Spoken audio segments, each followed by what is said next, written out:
Assalamualaikum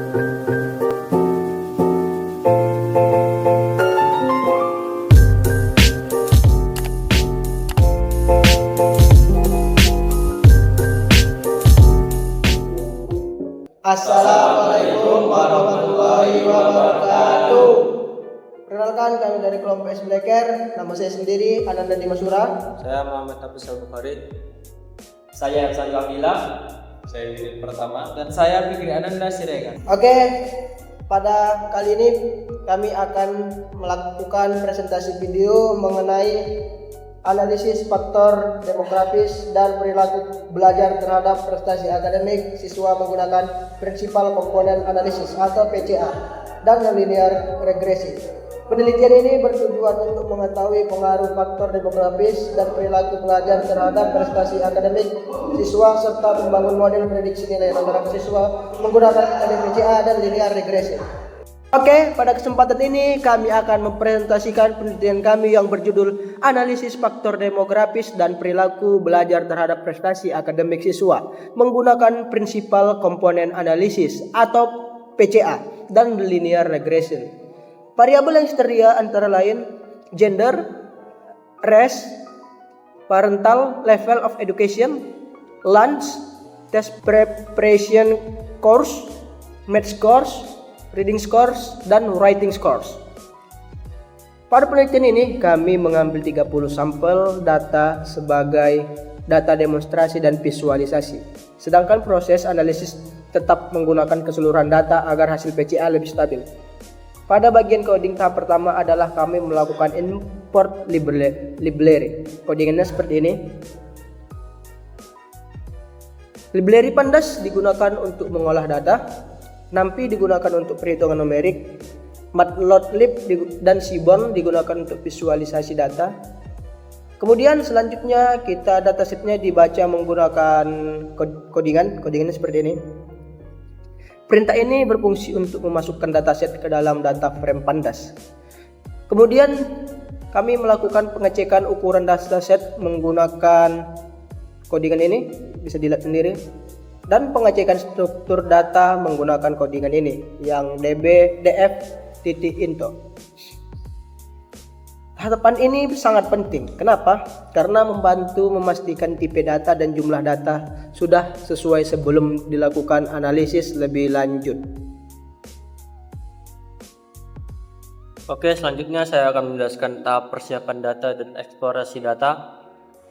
Pertama, mengambil 30 sampel secara acak menggunakan Python. Ini dia codingannya. Parameter random state digunakan agar hasil pengambilan sampel tetap konsisten setiap kali program dijalankan. Setelah itu dibuat variabel target berupa rata-rata nilai siswa. Kode yang digunakan adalah ini dia.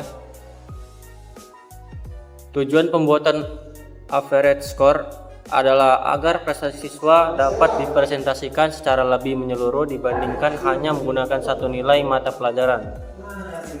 Selanjutnya dilakukan visualisasi distribusi nilai menggunakan histogram menggunakan Python nih.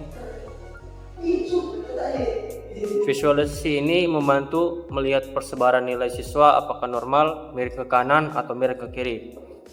Kemudian dilakukan encoding terhadap data kategorikal. Karena PCA dan regresi hanya dapat memproses data numerik, maka variabel seperti gender, race, lunch, test preparation harus diubah terlebih dahulu menjadi angka menggunakan label encoder. Ini dia. Tahap berikutnya adalah membuat matriks korelasi menggunakan heatmap. Tujuannya untuk melihat hubungan antar variabel sebelum dilakukan PCA. Dari korelasi tersebut kita dapat mengetahui variabel mana yang memiliki hubungan kuat dan mana yang relatif lemah terhadap performa akademik siswa. Oke, selanjutnya di Principal Component Analysis atau PCA. Pada tahap berikutnya dilakukan Principal Component Analysis atau PCA. PCA merupakan metode reduksi dimensi yang bertujuan menyederhanakan data tanpa menghilangkan sebagian besar informasi penting yang terkandung di dalamnya. Sebelum PCA dilakukan, data harus ditandardisasi terlebih dahulu menggunakan, ya ini dia codingannya. Hal ini dilakukan karena setiap variabel memiliki skala yang berbeda. Setelah itu, PCA dijalankan menggunakan ini dia codingannya, dan codingan ini selanjutnya ini hasil pertama yang diperoleh adalah eigenvalue. Eigenvalue menunjukkan seberapa besar informasi yang mampu dijelaskan oleh setiap komponen utama. Semakin besar nilai eigenvalue, maka semakin penting komponen tersebut. Selanjutnya terhadap eigenvektor. Eigenvektor menunjukkan arah pembentukan komponen utama. Nilai eigenvektor digunakan untuk mengetahui kontribusi masing-masing variabel terhadap komponen utama. Kemudian dihitung explained variance ratio-nya, dan ini codingannya. Nilai ini menunjukkan presentasi informasi yang berhasil dipertahankan oleh setiap komponen utama. Visualisasi script plot digunakan untuk menentukan jumlah komponen yang optimal. Pada penelitian ini dipilih dua komponen utama, yaitu PC1 dan PC2. Karena sudah mampu mewakili sebagian besar variasi data. Kemudian dibuat visualisasi PCA dua dimensi menggunakan scatter plot. Visualisasi ini membantu melihat pola pengelompokan data siswa berdasarkan faktor demografis dan perilaku belajar. Selanjutnya dilakukan analisis loading factor. Loading factor digunakan untuk mengetahui variabel mana yang paling dominan dalam membentuk komponen utama. Variabel dengan nilai loading tertinggi dianggap memiliki pengaruh paling besar terhadap variasi data. Setelah memperoleh dua komponen utama dari PCA, langkah berikutnya adalah membangun model prediksi menggunakan linear regression. Data dibagi menjadi data latih dan data uji menggunakan trend test split dengan proporsi 80% data latih dan 20% data uji. Model kemudian dilatih menggunakan kode linear regression dan kode model titik fit. Setelah model selesai dilatih, selanjutnya dilakukan prediksi menggunakan kode model predict. Untuk mengevaluasi model digunakan 3 metrik utama, yaitu pertama R garis square atau R kuadrat. Ini digunakan untuk mengukur kemampuan model dalam menjelaskan variasi data. Semakin mendekati 1, maka model semakin baik. Yang kedua, mean squared error atau MSE.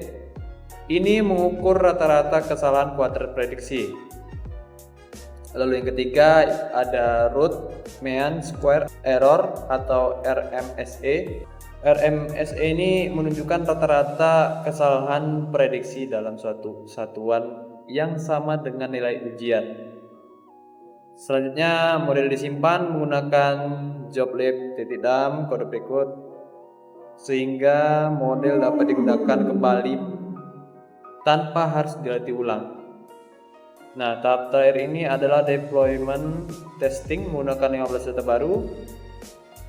Pengujian ini dilakukan untuk memastikan model dapat menghasilkan prediksi pada data yang belum pernah dilihat sebelumnya. Berdasarkan hasil penelitian, PCA berhasil mereduksi dimensi data dan mengurangi kompleksitas variabel. Komponen utama yang terbentuk mampu mewakili sebagian besar informasi pada data.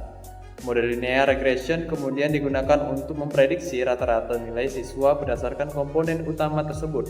Secara keseluruhan, penelitian ini menunjukkan bahwa kombinasi PCA dan linear regression dapat digunakan untuk menganalisis faktor-faktor yang mempengaruhi prestasi akademik siswa serta membangun model prediksi yang mudah diinterpretasikan. Oke, selanjutnya yaitu dataset.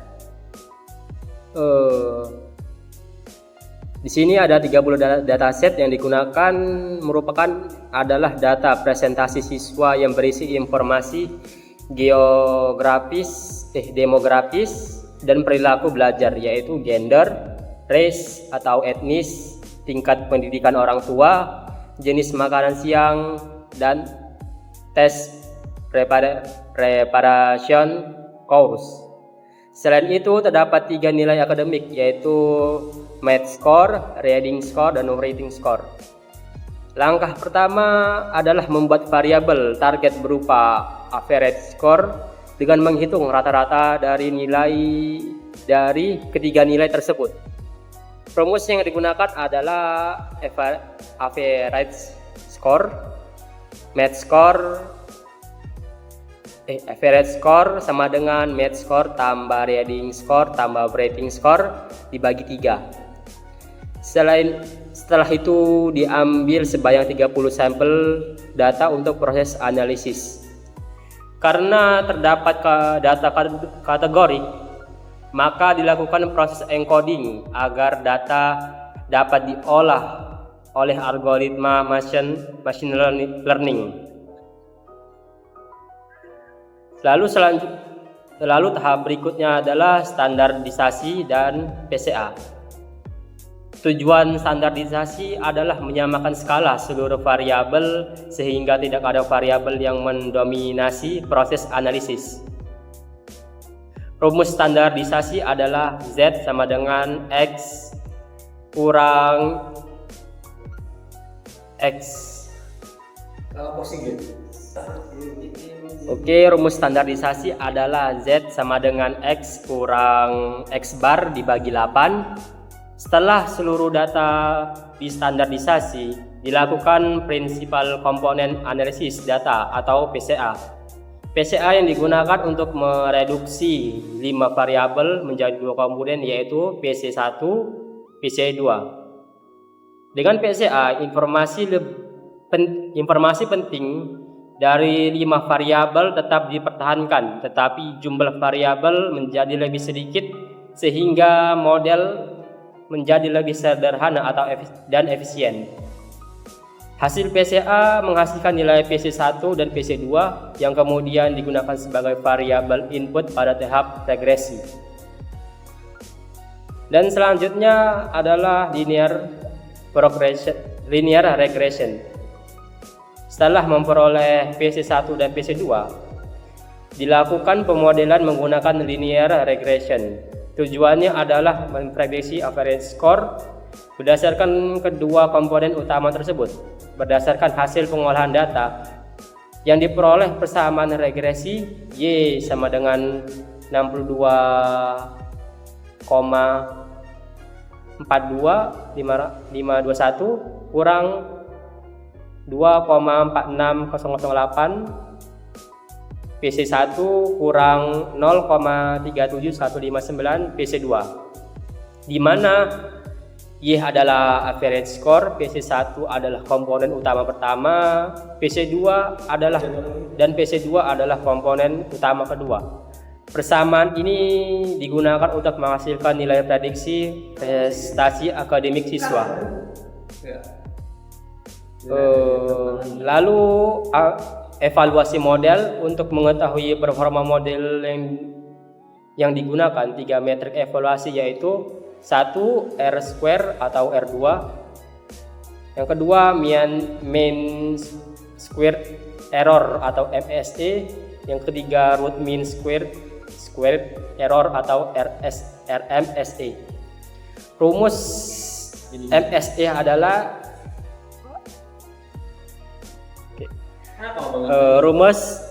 adalah MSE sama dengan 1/n sigma YI dikurang Y topi I sama dengan tutup kurung pangkat 2. Sedangkan RMSE dihitung dengan RMSE sama dengan akar MSE. Hasil penelitian menunjukkan nilai R2 sebesar 0,0272 atau 2,72%. Hal ini menunjukkan bahwa model hanya mampu menjelaskan sekitar 2,72% variasi prestasi akademik siswa. Kesimpulannya, berdasarkan hasil penelitian ini dapat disimpulkan bahwa PCA berhasil mereduksi 5 variabel menjadi 2 komponen yaitu PC1 dan PC2. Selanjutnya linear regression membangun model prediksi dengan persamaan Y62 62,42521 kurang 2,46008 PC1 kurang 0,37159 PC2. Namun nilai R2 sebesar 2,72% menunjukkan bahwa kemampuan model dalam memprediksi prestasi akademik siswa masih rendah. Oleh karena itu, penelitian selanjutnya dapat menambahkan variabel lain yang lebih relevan agar model prediksi telah menjadi lebih akurat. Sekian, terima kasih. Assalamualaikum. Sekian dari kami, jika kami ada salah kata kami minta maaf. Wassalamualaikum warahmatullahi wabarakatuh.